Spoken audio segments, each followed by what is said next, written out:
Right then, gentlemen, how are you all doing? It is the next day, it is the Tuesday. The deadline for the TGG collection has now passed, and of course, we are now about to look at all of these skins. But a very silly coincidence happened last night. It's it's very funny. You know, as we see many more skins slowly coming out every single week, it's been going on for about, I don't know, 7 years now. We're probably going to get to a point where the creators might probably have similar ideas. And you know, we have seen some instances where creators have used the same name as a skin that already exists, where we've seen overlap, and then one of the skins kind of disappears from the Steam market, and then they have to get a name change. Gothic Warlord was a very recent one with its hatchet. It was originally called Warlord, but unfortunately there was already a Warlord hatchet. Yeah, so that got changed to Gothic Warlord. But this is something I've seen for the first time with the workshop skin submissions. So again, I hope you're looking at the workshop skins every single week. If you do not know how to set up a very nice a curated authors list, again, I'll show you the video. I do have a video here somewhere. How to set up a curated workshop. It's around here somewhere. There you go. How to set up a curated Rust workshop for yourself. Very nice quick video. Just quickly goes through how to get up and set up a nice set of authors to follow. Basically to filter out all the lesser quality ones. But anyway, to the point that I wanted to show off.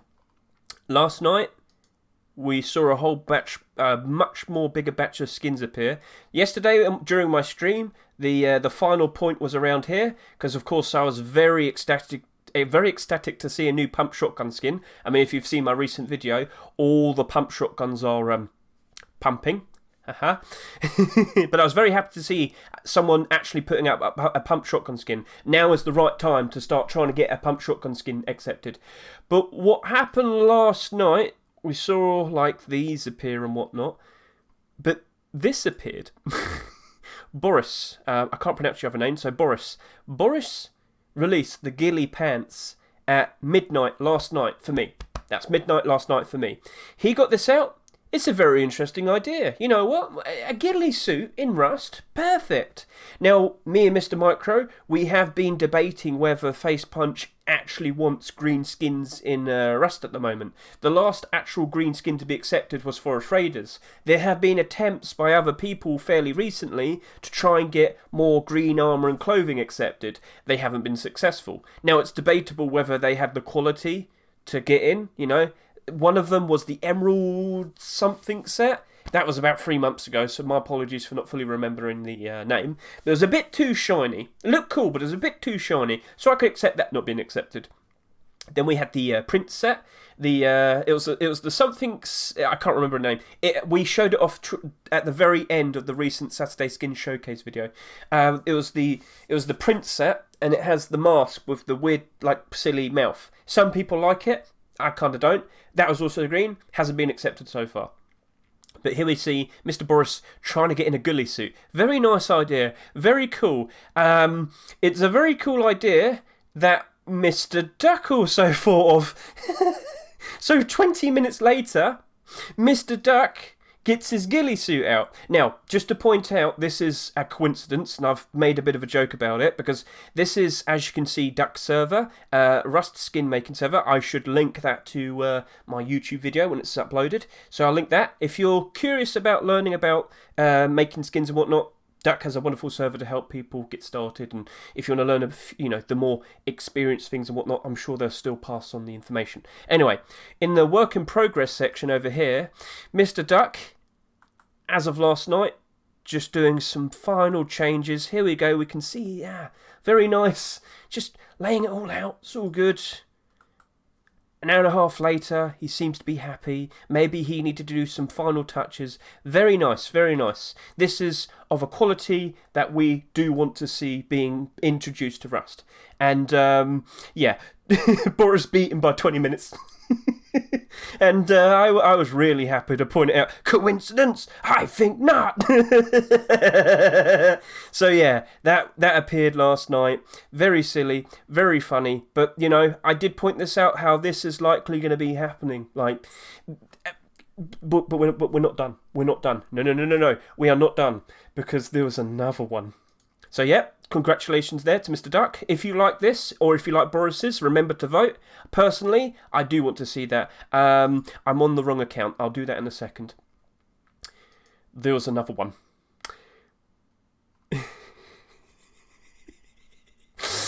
Yes, over here we have the camouflage.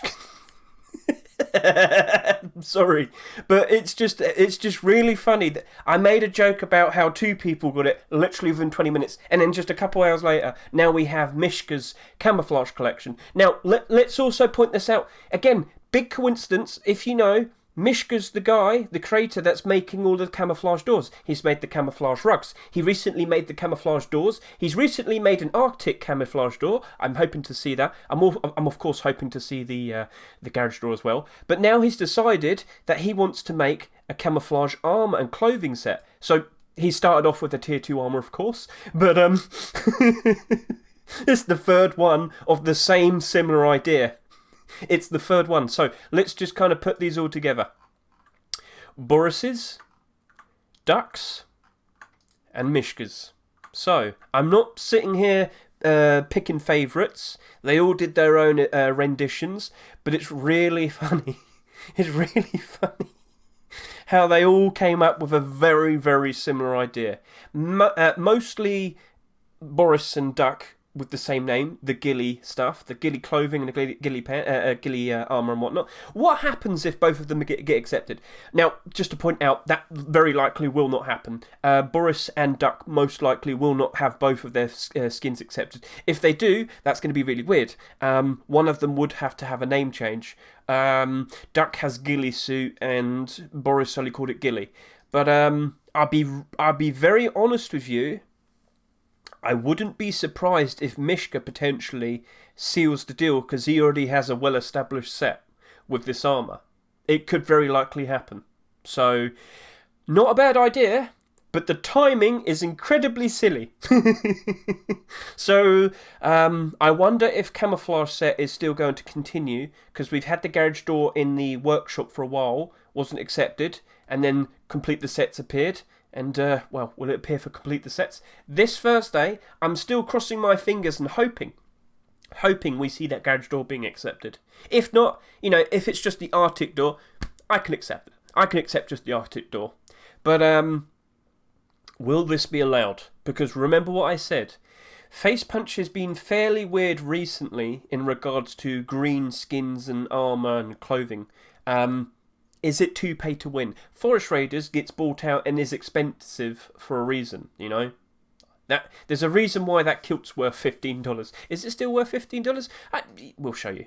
Oh, neon sign pack, sorry about that. I happened to buy a very cheap one. I was just looking at the price. So if we go to Forest Raiders, will we see the Forest Raiders AK soon? Ooh, that's another thing to keep an eye out for. But yeah, right now the Forest Raiders pants are worth like $20 each. Wow. So yeah, it's pay to win pretty much. All green armour, great to hide away in the grassy areas. Only 55 on the market. And this is why I would like to see another green set being introduced. Not everybody can afford that. Not everybody can afford that. So would it hurt to potentially see a new, cheaper option become available to everyone? I'm sure there's many people out there that would like it. But which one do you prefer? Which one do you pick? So remember, gentlemen, you need to show your support. Show your support. Personally, I'm gonna go with all of them. All right, I'm gonna go with all of them. It's not their fault that they all put it out at the same time, but I'll leave it to Facepunch to make a decision. Chat, if you can, please go and vote for the ones that you prefer. But financially speaking, regardless, any one of them would be a great positive for our wallets. But yeah, that would definitely be something that would flourish gradually as time goes on. Will there be tons of purchases? Well, do you know what? There's tons of purchases for Desert Raiders. There's tons of purchases for Forest Raiders. They still flourished. They still did all right. Forest Raiders had like 30,000 purchases in all of its armour pieces, so I wouldn't worry too much. If there's a demand and a desire, the prices will gradually rise, and it will get to a point where you end up with $20 kilts. So yeah, that's the silly story that we saw. Best of luck. Oh, you know what? I'll give one more quick shout out to Mr. Kua. Mr. IKEA. I made a joke that he should incorporate his wooden door theme into furniture, and lo and behold, he's just gone and done that. So yeah, I voted for that, and I voted for the chair as well. Thank you very much, Mr. Ikua. His name's actually Kua, but I'm making an IKEA joke. I'm sorry. But yeah, vote. Support your favourite creators, support your favourite skins. And that helps Facepunch get a good idea of what people actually want to see. Do it.